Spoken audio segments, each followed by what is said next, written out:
So guys, welcome back to my YouTube channel stock की बात live. आज हम लोग जिस स्टॉक के बारे में बात करने जा रहे हैं उस स्टॉक में आज यहाँ पे तेजी देखी जा रही है।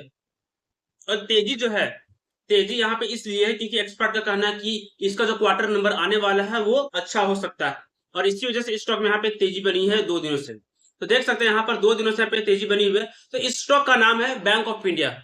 और इस और इसका जो भी करंट प्राइस जो चल रहा है यहाँ पर आप देख सकते हैं स्क्रीन में। तो यहाँ पे चल रहा है 157 रुपए। और कंपनी कितना भागा है? 2.92% इस बैंक का शेयर को भागा है। हालांकि ये कोई छोटी मोटी बैंक नहीं, ये बड़ी बैंक है।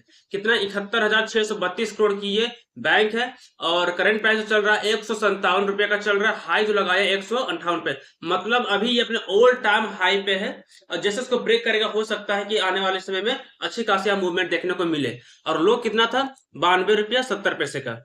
डिविडेंड की अगर बात करें तो 2.57% देती है। फेस वैल्यू भी 10 रुपए का देती है। परसेंटेज प्लेज परसेंटेज देखें, कंपनी का कोई भी शेयर प्लेज नहीं। यहां तक ओवरऑल बहुत अच्छा है बैंक का, जो यहाँ पे आंकड़े हैं। लिटरेसी स्कोर 8 का है। इसे साफ साफ पता चलता है ये जो बैंक है का बैलेंस शीट बहुत ही शानदार है और फंडामेंटली स्ट्रॉन्ग है। प्रॉफिट पिछले 3 साल का प्रॉफिट 42.7% का है और सेल ग्रोथ 23% का है। तो इस कंपनी का जो पिछले 3 साल का जो आंकड़ा है बैंक का वो अच्छा है, क्योंकि 42% समझ सकते, प्रॉफिट 42% बढ़ा है और सेल ग्रोथ भी 23% बढ़ा है। क्वार्टर का पिछले क्वार्टर में 6.42% एंड क्वार्टर सेल में 6.04%। कुछ खास नहीं है, लेकिन पिछले 3 साल का जो परफॉर्मेंस इस बैंक का वो शानदार रहा है। और 92 रुपये से लेके 157 रुपए का सफर बहुत लंबा रहा, इसलिए और वो भी कम समय का सफर है। तो बहुत ही अच्छा फंडामेंटली स्ट्रॉन्ग है, यहाँ से पता चलता है। अब इसका हम लोग ROE की बात करें तो 12.4%, कुछ खास नहीं लेकिन ठीक ठाक है। एंड ROCE 6.17, ये भी कुछ खास नहीं है। लेकिन सबसे अच्छी बात क्या है कि बुक वैल्यू से ये जो बैंक है नीचे ट्रेड कर रही है कंपनी। इस बैंक का अगर बुक वैल्यू देखा जाए तो 183 रुपए का है, लेकिन करंट प्राइस कितना चल रहा है? 157 रुपए का। इसलिए मैं कह रहा हूँ कि ये एक फंडामेंटली स्ट्रांग है और ये उम्मीद है कि आगे जा सकता है ये स्टॉक। आपको क्या लगता है नीचे कमेंट करके जरूर बताएं। तो आगे बढ़ते हैं। इस बैंक का हम लोग जानते हैं यहाँ पर रिजर्व। तो इस बैंक के पास रिजर्व कितने हैं? 78,982 करोड़ का। कितना? 78,982 करोड़ का रिजर्व है। और डिपॉजिट्स भी तगड़े हैं। 8,500 8,056 8,56,863 करोड़ का यहाँ पे डिपॉजिट्स है। तो आप समझ सकते हैं कि इस बैंक में कितने डिपॉजिट्स और रिजर्व है। और कंपनी के पास टोटल एसेट की बात करें तो 10,92,115 करोड़ का टोटल एसेट मतलब कुल संपत्ति है। तो इसलिए ओवरऑल समझ लीजिए कि ये एक फंडामेंटली स्ट्रॉन्ग बैंक है जिसे आप इन्वेस्ट कर सकते हैं लॉन्ग टर्म के लिए। तो ये आपके लिए बहुत बेनिफिट हो सकता है, इसीलिए आपको इसको पोर्टफोलियो में रखना चाहिए लॉन्ग टर्म के लिए। अब हम लोग इस क्वार्टर की बात करें तो हालांकि क्वार्टर जो रिजल्ट है वो सितंबर का है, ठीक है। लेकिन क्वार्टर में सितंबर में 2,576 करोड़ का प्रॉफिट हुआ था, लेकिन उससे पिछला 1,831 करोड़ का। तो आप समझ सकते हैं कि पिछला बार से ज्यादा यहाँ 700 करोड़ से ज्यादा यहाँ पे कंपनी इस बैंक का प्रॉफिट हुआ है। इसीलिए मैं कह रहा हूँ कि ये जो बैंक है ओवरऑल बहुत ही अच्छा और इन्वेस्टमेंट के लायक है। इसमें अच्छी खासी यहाँ पर हिस्सेदारी भी है। देख सकते हैं प्रमोटर्स की हिस्सेदारी कितनी, 73.38% की हिस्सेदारी है।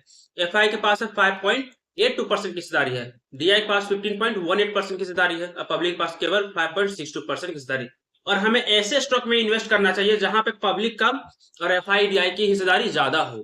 तो उसी तरह इस स्टॉक में भी मात्र केवल 5% के यहाँ पे हिस्सेदारी है पब्लिक के पास, इसीलिए ये स्टॉक बहुत खास है और इन्वेस्टमेंट के लायक है।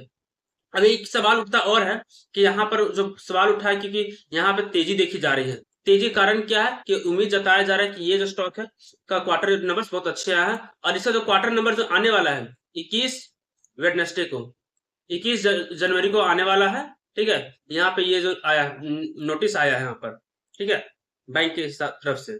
तो ये बहुत बड़ी बात है। अब हम लोग समझते हैं कि हमें बाय कहाँ करके चलनी है वो समझेंगे। तो अभी समझिए, अभी तो ये न्यूज बाहर आया है तो इसी वजह से यहाँ पे बहुत अच्छी खासी रैली देखी जा रही है, ठीक है। और अचानक आप यहाँ बाय करते हैं, ठीक है। अब न्यूज अच्छा है तो ये बहुत आगे तक जा सकता है, ठीक है, बहुत आगे तक जा सकता है। लेकिन अगर आप शॉर्ट टर्म निवेशक है तो हमें जो एंट्री लेना है 158 पे ले सकते हैं। लेकिन जो हमारा यहाँ पे स्टॉप लॉस होगा, ठीक है, 153 रुपए का होगा इसी कैंडल के नीचे, ठीक है। अगर शॉर्ट टर्म निवेशक है तो, अगर लॉन्ग टर्म के लिए निवेशक है तो आप बाय करके छोड़ सकते हैं क्योंकि कंपनी ऑलरेडी फंडामेंटली स्ट्रांग है और लॉन्ग टर्म के लिए बहुत ही अच्छा है। अभी इसका टारगेट मैं नहीं कर सकता क्योंकि यहाँ 52 वीक का हाई का है। 52 वीक हाई जिसे क्रॉस करेगा कहां तक जाएगा किसी को नहीं पता है।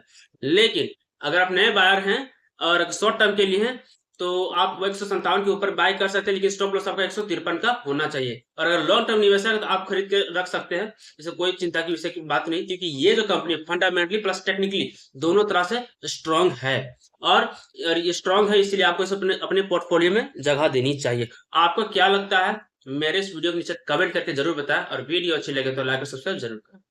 Thank you.